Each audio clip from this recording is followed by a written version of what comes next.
Hermione Granger and the Chamber of Secrets. Chapter 1. The Summer of the Post. Life in Leavenham, Suffolk was dreadfully boring. At least that's how it felt to Hermione Jane Granger. She couldn't help but feel that her life in the small, quaint English town was like a broken record of the worst sort. She'd wake up, eat breakfast, always consisting of some sort of combination of egg, tomato, beans, and sausage, go to the library to study, come home, wait for the post, eat dinner with her parents, study some more, go to sleep, and then repeat it all the following day. There was no magic in her life during the summer holiday when she had to come home to Lavenham. This lack of magic was a huge adjustment for Hermione because, unlike most 12-year-old girls, Jane Granger was a witch. Last summer, when Hermione had turned 11 years old, Minerva McGonagall, a brilliant professor at Hogwarts School of Witchcraft and Wizardry, had shown up at the Grangers' cottage and delivered the news. Hermione was a witch and destined for an exclusive magical education at the prestigious School of Magic. The moment Hermione learned she was a witch, her life had completely and utterly changed.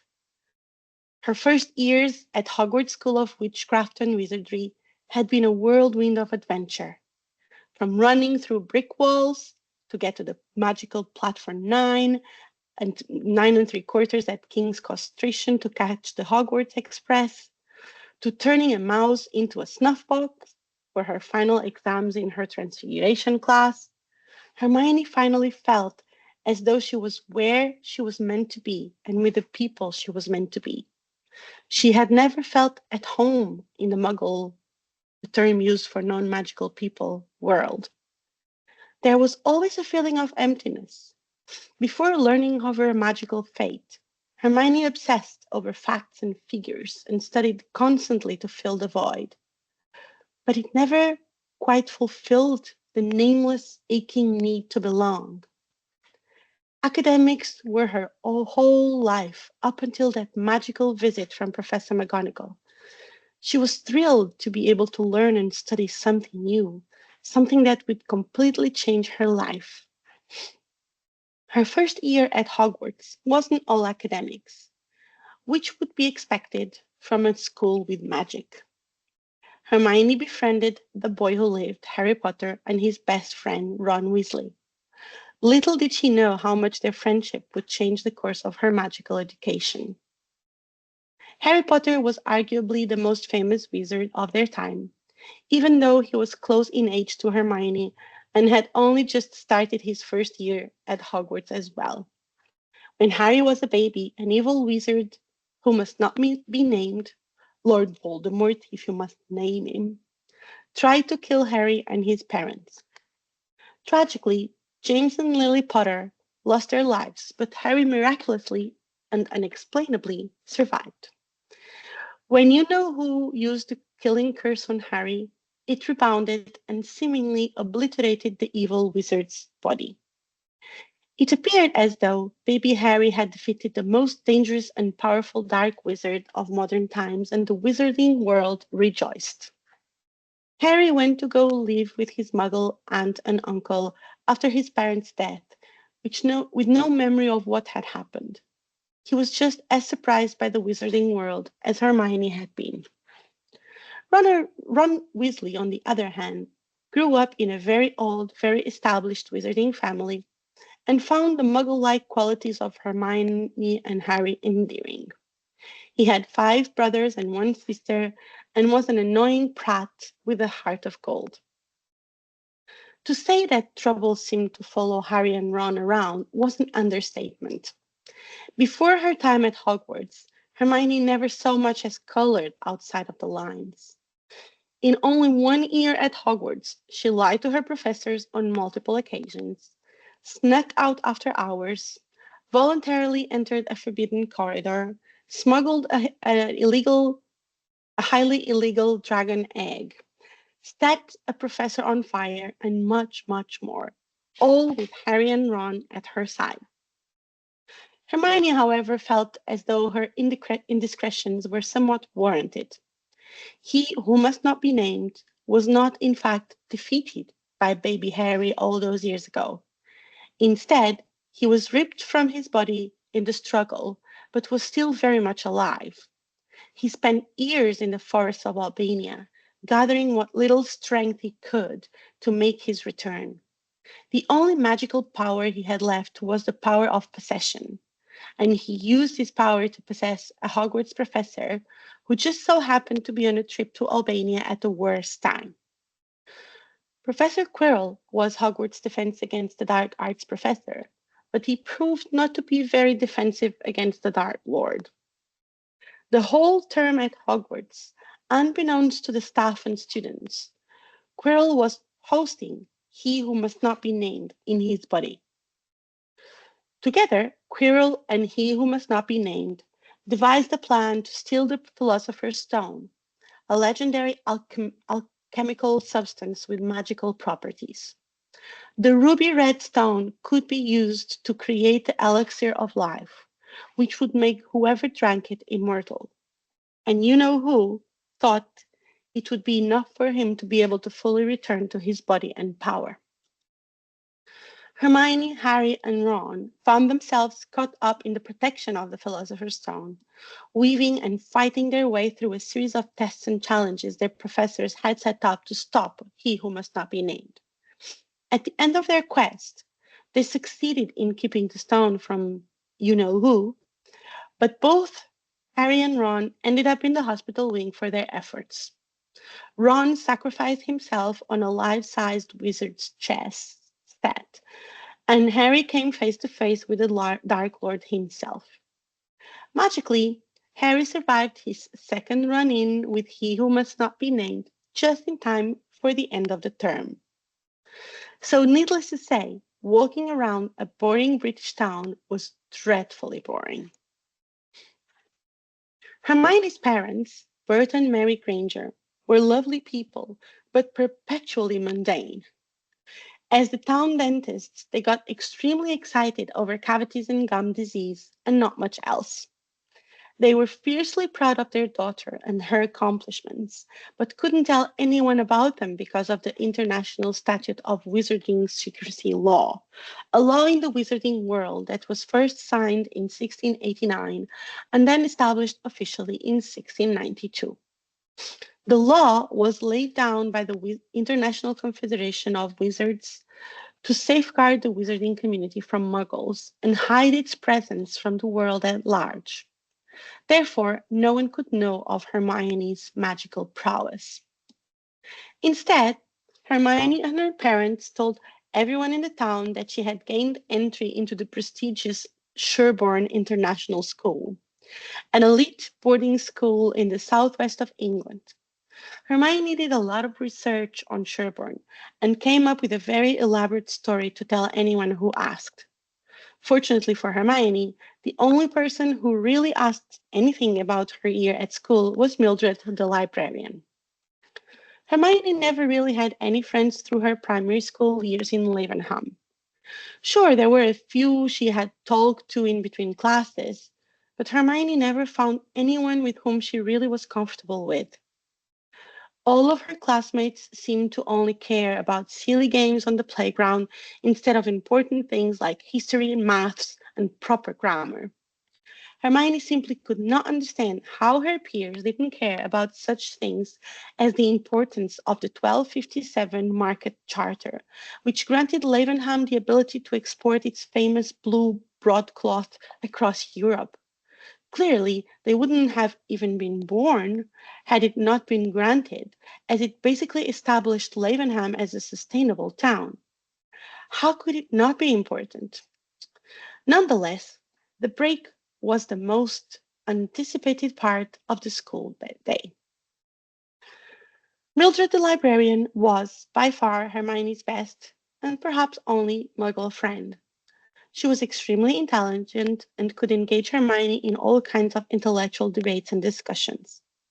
Mildred was also a very warm and thoughtful woman who helped Hermione to consider the emotional sides of history as well.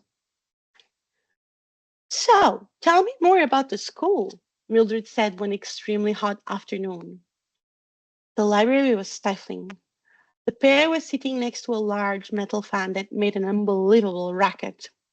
The noise wasn't as distracting as the fluttering pages of the Oxford Latin dictionary Hermione was reading.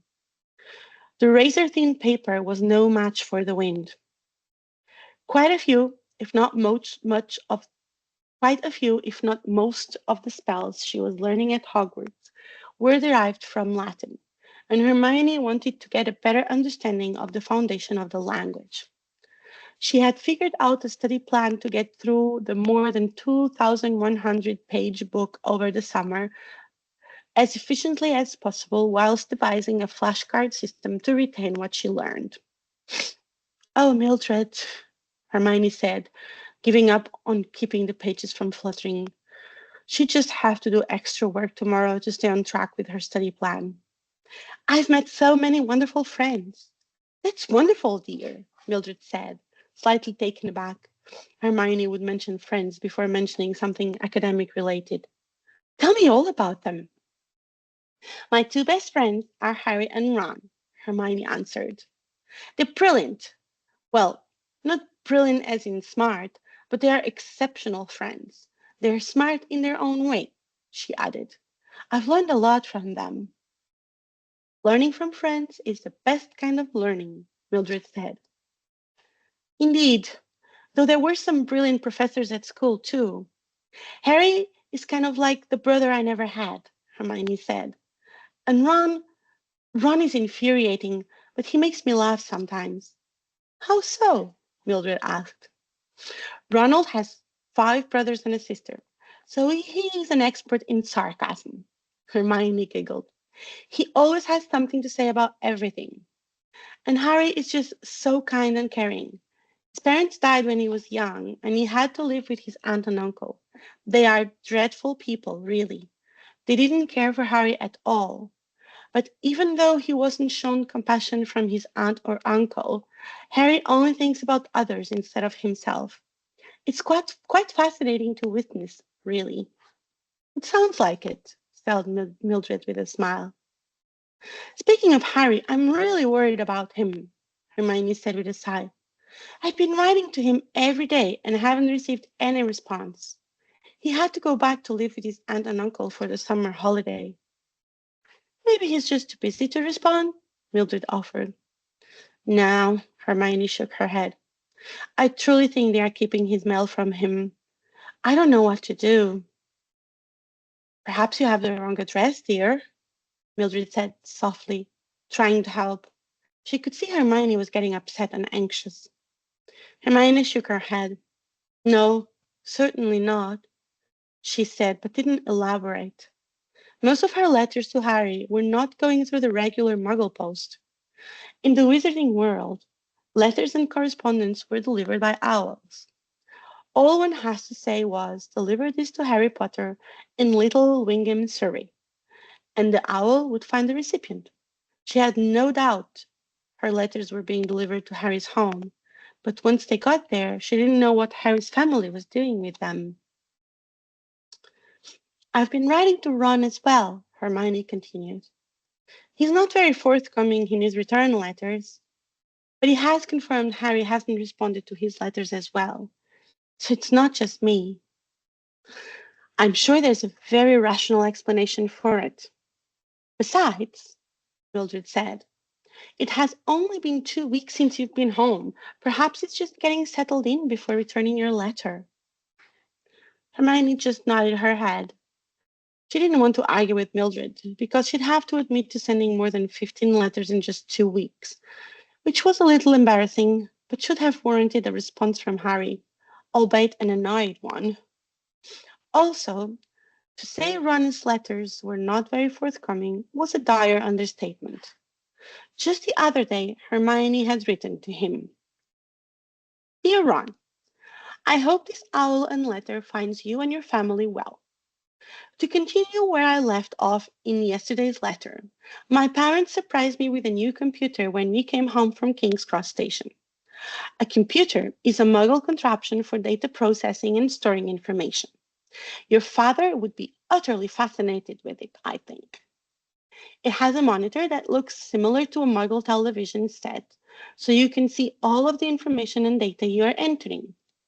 It also has a keyboard to type in what resembles a typewriter a bit, but much less cumbersome. I am very excited to start learning about this Muggle technology and have already taken advantage of some of the educational programs it offers. For example, I'm playing a fascinating game about the migration of settlers in the American colonies.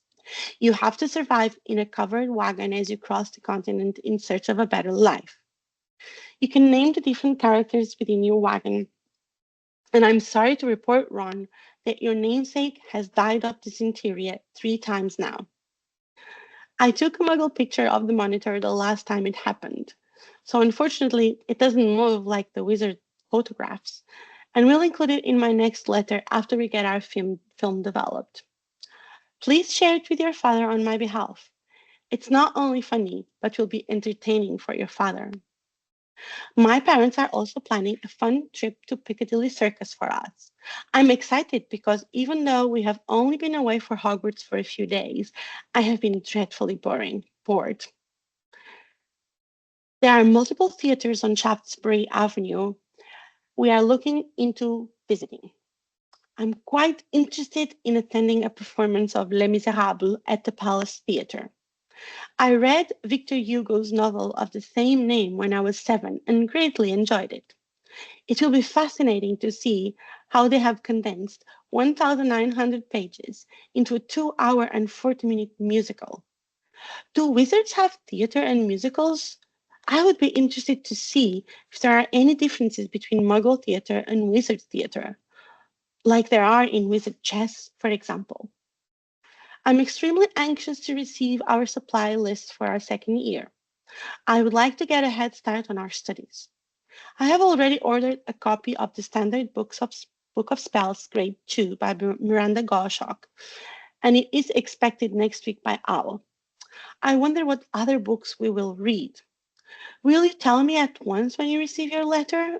I'm afraid my letter will be slightly delayed since I come from a Muggle family. Have you spoken to your parents any more about having Harry and me visit this summer?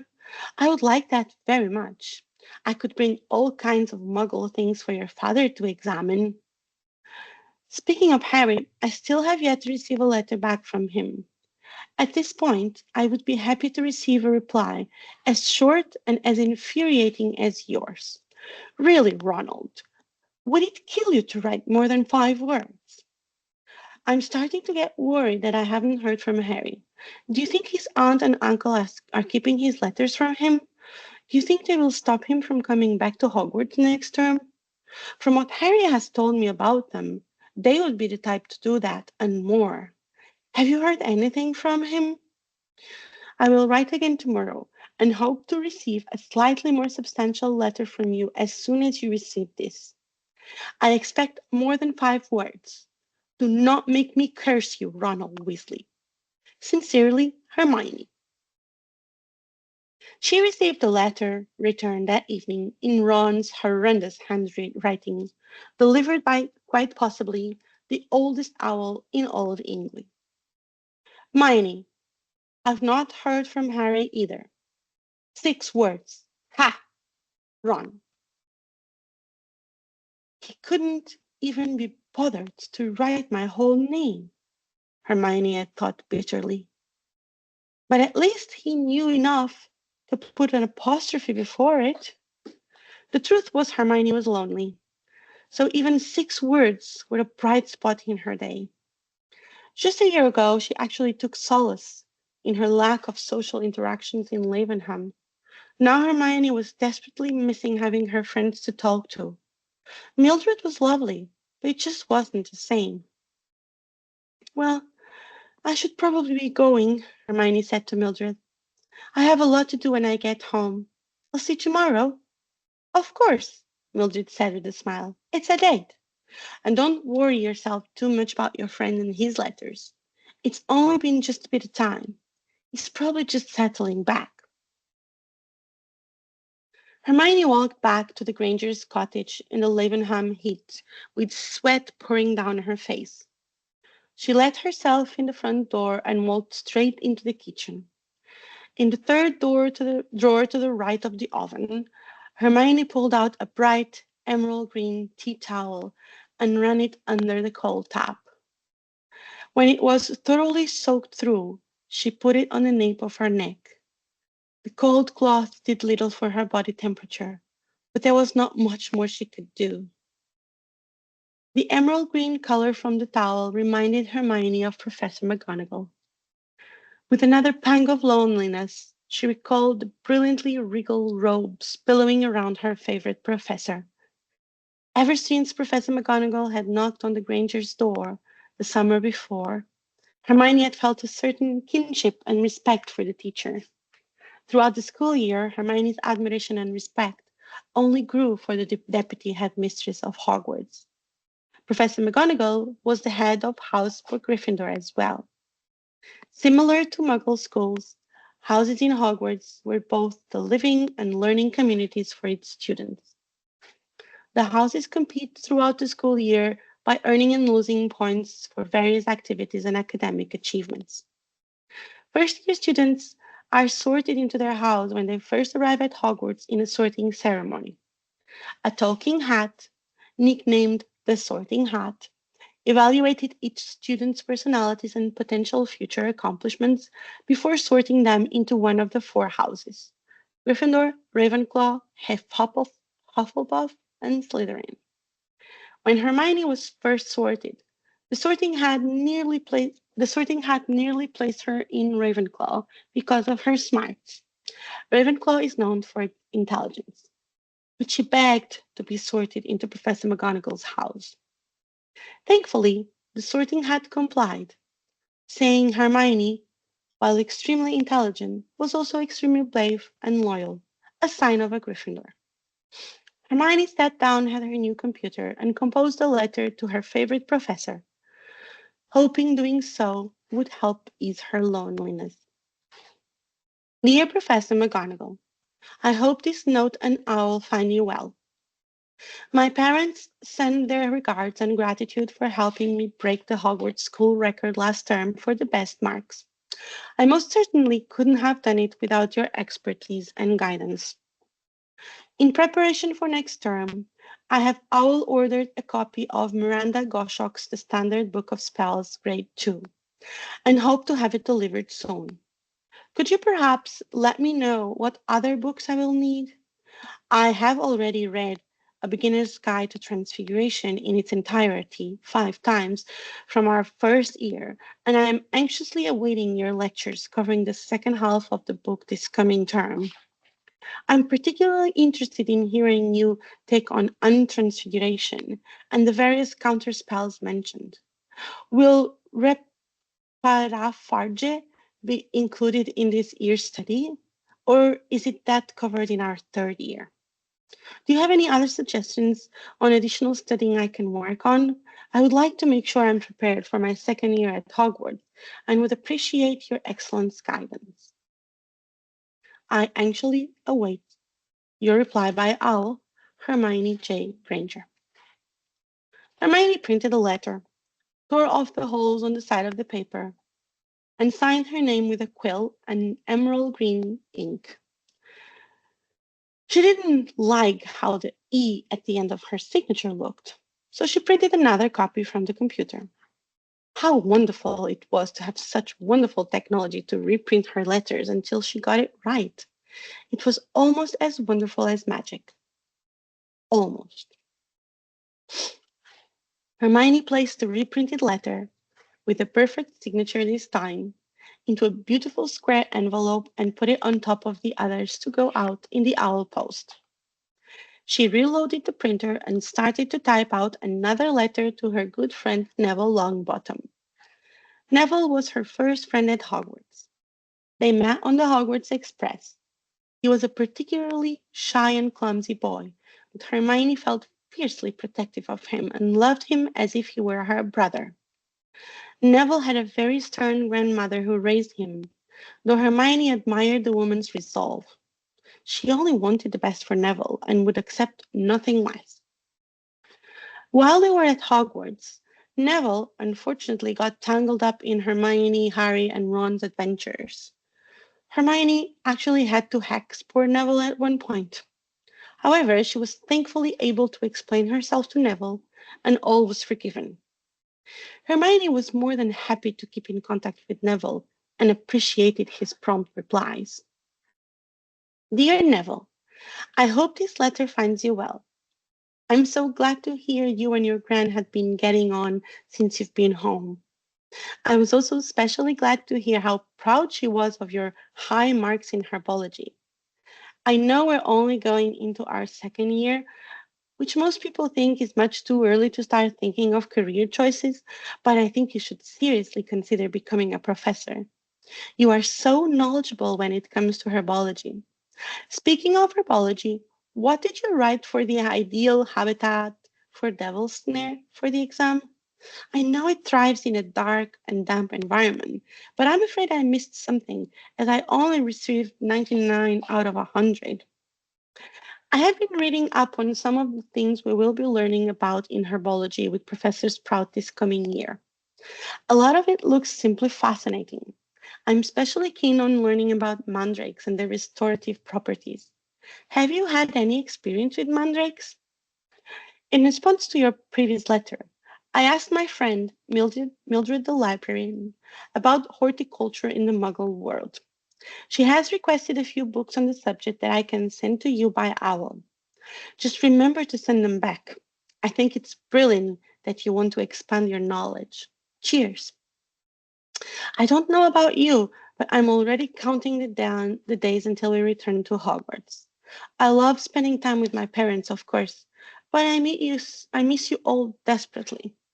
I'm so glad you have forgiven me for performing the body bind curse on you. I still feel dreadful about it. When we get back to Hogwarts, I will teach you some defensive spells, so no one can ever do that to you again. My parents are taking me to Piccadilly Circus in London to see a show. I suppose that will help with the boredom. I am going to make sure the Hogwarts owls can find me there. It's fascinating how owls can find witches and wizards anywhere. Do you know much about the owl post? I'd love to learn more. Can't wait to get your return letter. Please write back soon. Sincerely, Hermione. Hermione's printer whirled to life. She tore off the letter, stuck it in an envelope, and put it on top of the owl post pile. She had begged her parents to buy her an owl to send her letters over the summer holidays, but they had flat out refused. Hermione didn't understand that. Her parents had been so wonderfully accepting of everything else in the wizarding world, but they drew the line at getting an owl.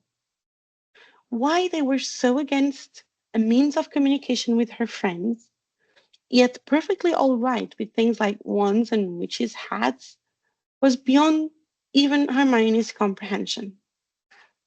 Before leaving Hogwarts for the summer months, Hermione arranged to have owls stop by her Muggle house every day to get her letters. The postage rate was a little more than wizards would usually pay by owl, but Hermione didn't mind. She loved taking a few moments to slip some extra nuts into the owl's pouch each evening when they flew to her window. For those few extra moments, Hermione had a direct connection to the wizarding world she missed so much. Since Harry wasn't responding to any of Hermione's or Ron's letters by owl post, Hermione decided to follow up by sending a letter through the Muggle post. Perhaps Harry's aunt and uncle had an aversion to owls like her parents. She opened up a new document on the computer and started to type. Dear Harry, I'm hoping this letter will get to you through the Muggle post. I have sent multiple letters through our school's usual mean of correspondence and haven't received a reply. I'm very worried about you. Please write back to me as soon as you can. You can send it through either method, whatever you prefer. I anxiously await your reply. Worriedly, Hermione. Hermione was careful not to get into any specifics in case her letter was intercepted in the Muggle post. The Muggle post was not as reliable as Owl's, that's for sure. She printed the letter and wrote Harry's address. At first, Harry didn't want to give it to her. You can just send me letters by owl, Hermione, he had said. Why bother with a muggle post? Hermione shook her head. Harry's lack of response to the owl post was precisely why she had asked for his address. Honestly, that boy never thought ahead.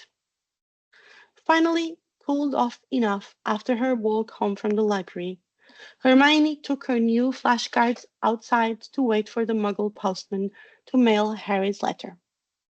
Finnegan, as he introduced himself one day, always had a fun story to tell Hermione to brighten her day. While the Royal Mail didn't normally offer mailing services from residences, Finnegan had graciously offered to take any of Hermione's stamped mail if she had it. He explained he had attended a boarding school when he was a lad and understood the need to stay connected with friends. Hermione couldn't agree more. Hermione found some shade under the old crooked tree in the Granger's front yard and sat to studying. The intoxicating smells of freshly mown grass swept over her in the light breeze. Cacabaceas, cacabacea, cacabaceum. She read on the front of the card and then paused for a moment. Adjective of or pertaining to a kitchen pot. She flipped the card over and was relieved she was correct. She placed the card at the bottom of her deck and looked at the next card.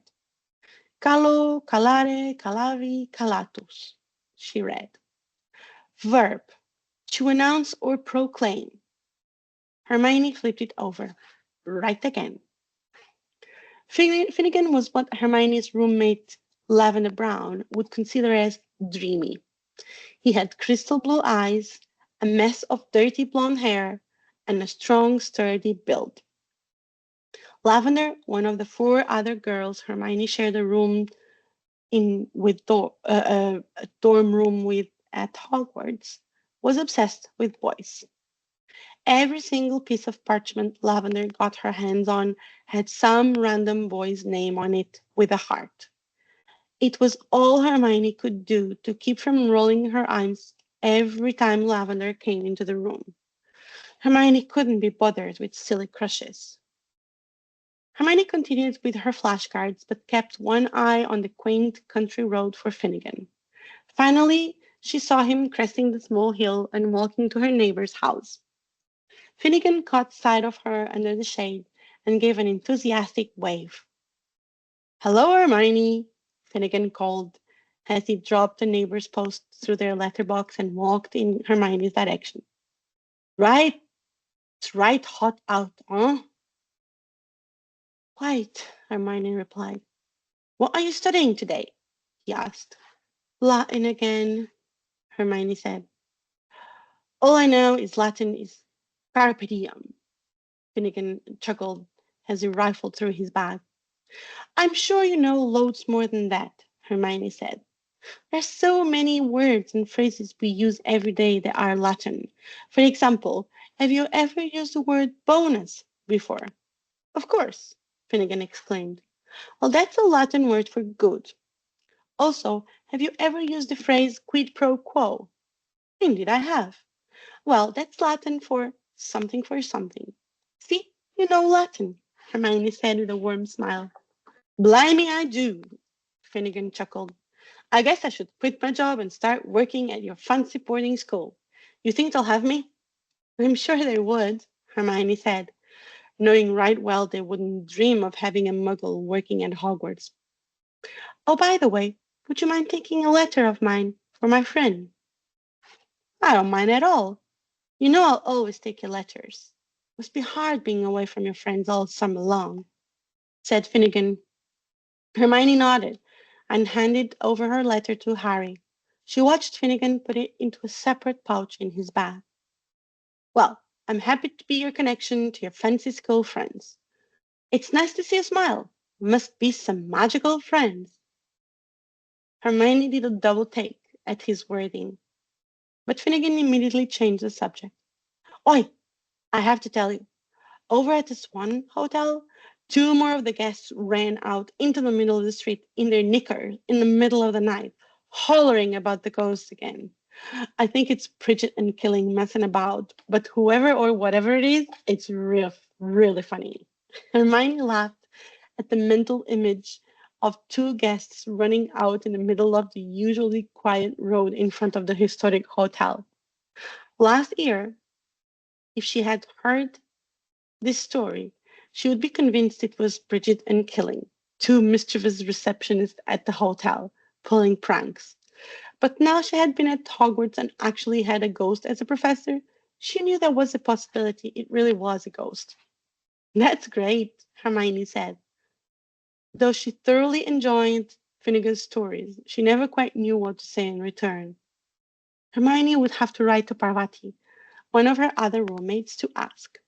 Parvati was an expert in social interactions, and Hermione was not. It is, Finnegan agreed. I'd give anything to see the people running out in the middle of the street like that. I would. He laughed. Hermione laughed too because she didn't really know what to do otherwise. There was an awkward silence. Right then, Finnegan said, I should be on my way.